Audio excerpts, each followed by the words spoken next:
এমনি মনের দুঃখ প্রকাশ করলেন লালছড়া জিপির ৫ নং ওয়ার্ডের বাসিন্দা নারায়ণ সিং ও ওনার স্ত্রী উর্মিলা সিং।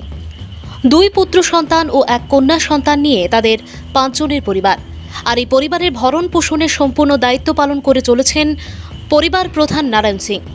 তিনি যখন যেখানে যেমন কাজ পান সেই দিনমজুরি কাজ করেই নিজের পরিবারে মুখে দুমুঠো অন্ন জোগাড় করে দিচ্ছেন, আর তৎসঙ্গে ছেলেমেয়ের পড়াশোনাও চালিয়ে যাচ্ছেন। তবে তাদের পরিবারের মাথার উপর হ্যাপি সিনহা নামে কালো ছায়া আসার পর থেকে মানসিক ও আর্থিকভাবে দুর্বল হয়ে পড়েছেন বলে সংবাদ মাধ্যমকে জানান। ওনারা আরও জানান যে ওনারা বর্তমানে যে জমিতে বসত বাড়ি করে থাকছেন সেই জমি ওনাদের বাপদাদার ভিটেমাটি। ব্রিটিশ আমল থেকে বাপদাদার ভিটেমাটিতেই বসবাস করে আসছেন তাদের পরিবারের সকলে। কিন্তু হঠাৎ করে দুর্লভছড়া কৃষ্ণনগরের বাসিন্দা হ্যাপি সিনহা বলপূর্বক সেই জমি হাতিয়ে নেওয়ার চেষ্টা চালিয়ে যাচ্ছেন। সেই জমি সংক্রান্ত বিবাদের উপর ভিত্তি করে ওনারা করিমগঞ্জ জেলা আদালত একখানা মামলাও দায়ের করেন। আর সেই জমিকে কেন্দ্র করে মামলা চলাকালীন অবস্থায় বারংবার দুর্লভছড়া কৃষ্ণনগরে হ্যাপি সিনহা বলপূর্বক জমি হাতিয়ে নেওয়ার চেষ্টা চালিয়ে যাচ্ছে। ৩০শে জুলাই ২০২৪ ইংরেজি বছরে মঙ্গলবার দুপুর আনুমানিক ১২টার সময় হ্যাপি সিনহা ও তার মা শুক্লা সিনহা সহ ওনাদের দলবল নারায়ণ সিং ও ওনার স্ত্রী উর্মিলা সিংয়ের অনুপস্থিতিতে আদালতে মামলা চলাকালীন অবস্থায় সেই বিবাদ সংক্রান্ত জমিতে গিয়ে নারায়ণ সিংয়ের মূল্যবান গাছগাছালি কেটে ধ্বংস করে দেয়। শুধু তাই নয়, নারায়ণ সিংয়ের প্রধানমন্ত্রী আবাস যোজনার একখানা পাকা ঘরের সাথে থাকা কাঁচা ঘরে আগুন লাগিয়ে জ্বালিয়ে দিয়েছে বলে অভিযোগ উত্থাপিত করেন নারায়ণ সিং ও তার স্ত্রী উর্মিলা সিং। ৩০শে জুলাই নারায়ণ সিং এর জমিতে ঘটে যাওয়া ঘটনাকে কেন্দ্র করে নিভিয়া পুলিশ ওয়াচ পোস্টে খবর জানালে প্রশাসনের পক্ষ থেকেও সঠিক কোনো সহযোগিতা ওনারা পাননি। সেই সব বিবাদকে ঘিরে লালছড়া জিপি সভাপতি সঞ্জয় গোস্বামীকে জানালেও ওনার পক্ষ থেকেও সঠিক কোনো সহযোগিতা পাননি বলে দুঃখ প্রকাশ করেন নারায়ণ সিং ও ওনার স্ত্রী উর্মিলা সিং। ওনারা রাজ্যের মুখ্যমন্ত্রী ডক্টর হিমন্ত বিশ্ব শর্মার নিকট অনুরোধ করে বলেন যে ওনারা হচ্ছেন বাগানের দিনমজুর মানুষ আর আর্থিকভাবে দুর্বল। আদালতে মামলা চলাকালীন অবস্থায় কিভাবে নারায়ণ সিং এর জমি দখল করার চেষ্টা চালিয়ে যাচ্ছে কৃষ্ণনগরের হ্যাপি সিনহা ও তার দলবল, মুখ্যমন্ত্রীর নিকট বিচার ও সাহায্যের আর্জি জানালেন নারায়ণ সিং ও ওনার স্ত্রী উর্মিলা স্ত্রী। Bureau report, Assam prime network. আমার জায়গার উপরে তারা মানে মানে মাঝে মাঝে অ্যাটাক করে এই সম্পত্তির উপরে। এখন এই সম্পত্তি মানে করিমগঞ্জ কোর্টে আমি বিচার দিছি স্যার, বিচারটা না অমান্য করিয়াও তারা অ্যাটাক করে মাঝে মাঝে। তখন আমি গরিব মানুষ, আমি সবসময় তো বড় থাকি না, রুজি রোজগার করিয়া খাই, আমার পরিবার বাচ্চা কোন রকম পালিয়া লইয়া যায়। এই অবস্থাতে আমি কিরকম থাকবো, কিরকম আমি চলবো?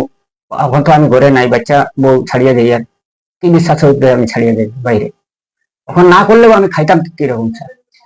সুবল সিংহা তার হাজবেন্ডের নাম, আর তার বউর নাম হইলো শুক্লা সিংহা, তার পুয়ার নাম হইলো হ্যাপি সিং, তার বাড়ি হইলো কৃষ্ণনগর। আর সব আমার ঘরের কিনারে পাশের মানুষ করার, এই যে সঞ্জয় গোস্বামী, পরমেশ্বর গোসাই, এই তারাই করা, সবকিছু তারাই করা, অন্য মানুষ আর নাই। কালকে 30 জুলাই মানে 2024 তারিখ, কালকে ঘটনা 12টার সময় মানে অ্যাটাক করছে, এরকম ঘটনাটা করছে। তখন আমি নিবিয়া কামও গেছিলাম, কামও ফোন যাওয়ার পরে আমি খবর পাইছি এরকম তুমি তাড়াতাড়ি যাও, ও ভাই দেখি আর এরকম ঘটনা হয়েছে। তারা গাছ গাছড়া যেটা আছে সব মানে কাটিয়ে ফেলাইছে, এরপরে ঘরও জ্বালাইছে, এরকম করে ঘটনাটা করছে। তো মানে আমারও কথা তারা মানের না, কোনো মানার তৈয়ারি নাই। আমারে মানে হুমকিও দেয়, তোরেও দেখিলাই মতো আগে আমার মায়ের পিঠও রাস্তা ঘাটো করছে। এখনো আমার বহুত অসুবিধা আছে। তার নাম হইলো সুবল সিংহা, তার বাবার নাম হইলো সুবল সিং, তার নাম হইলো হ্যাপি সিং, আর তার মার নাম হইলো শুক্লা সিনহা, কৃষ্ণনগর বাসা। তারা তো বিচারও হয়েছে, বিচারও আমরা কোয়া হয়েছে যে যদি তোর কাগজে থাকে তো তোর জায়গা আমরা এটা কোর্টও আমরা লিখিয়া দেওয়া আছে যে যদি কাগজপত্র তার যদি থাকি যায় আমরা ঘর ছাড়িয়া যাই গিয়া, এটা কোর্টও গাওয়া আছে। আমি ফার্স্টে থাকি লাস্ট পর্যন্ত এটা আমার জানা আছে। হ্যাঁ, এরপরেও আমরা কোর্টের অর্ডার প্রসেসারেও দেখছুন না, কালকে লইয়া গেছিলাম, আইয়া দেখি আর তো অন্য পুলিশও আসুন, পাবলিক আটকাইয়া রাখছেন।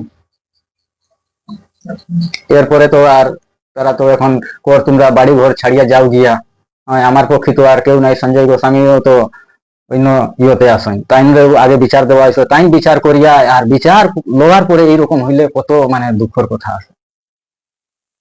এগুলো তো একদম ডাইরেক্ট মানে গুন্ডা টাইপের কাজ হয়েছে। না জামাইও কাজ কামে, বাচ্চারা ঘরে দুইজন। তারপরে আইয়া দেখি আর আমি বন্ধে গেছিলাম গরু ছাগল দেখার। আইয়া দেখি আর তারা শুক্লা সিন্হা কৃষ্ণনগরের, তার ছেলে হ্যাপি সিন্হা, সব 3-4 জন মানুষ লইয়া ধারালো অস্ত্র লইয়া আমরা গাছ গাছালি সব কাটিয়া নষ্ট করছে, আর ঘরও জ্বালাইছে। ওখন আমরা কই যাইতাম, আমরা কোর্টে কেস চলে 2011 থাকে।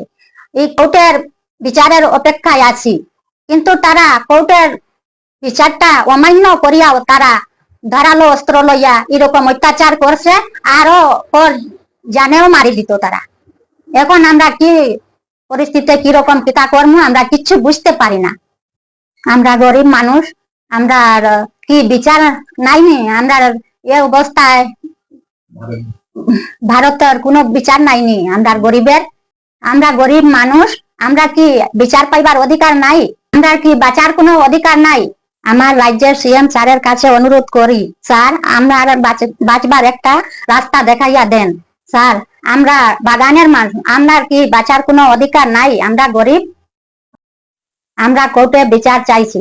আমরা কোর্টে বিচার এখনো চলে, কিন্তু চলা অবস্থায় তারা শুক্লা সিনহা আর হ্যাপি সিনহা ধারালো অস্ত্র নিয়ে আমরা অত্যাচার করতে চায়, ভয় দেখার।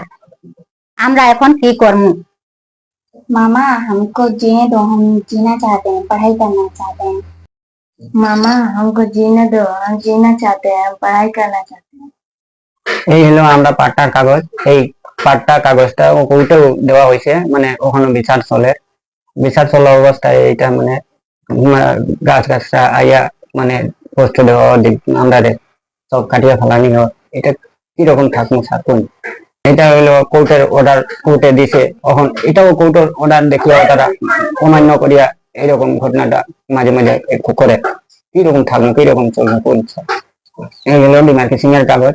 এটাও কোর্টে ইয়ে করিয়া সেটেলমেন্টে দিছে। এইটাও কাগজটা অমান্য করে থাকে। এইটা কাগজ সার্কল থাকিয়া দিছে, মানে আমরা জায়গার ব্যাপারে না। শুক্লা সিনহা হ্যাপি সিনহা তারা এই কাগজের মধ্যে কোনো তারার জায়গায় নাই। তো তথাপিও তারা আইয়া মানে আমরা উপরে অ্যাটাক করে মাঝে মাঝে, এরকম ঘটনাটা করে।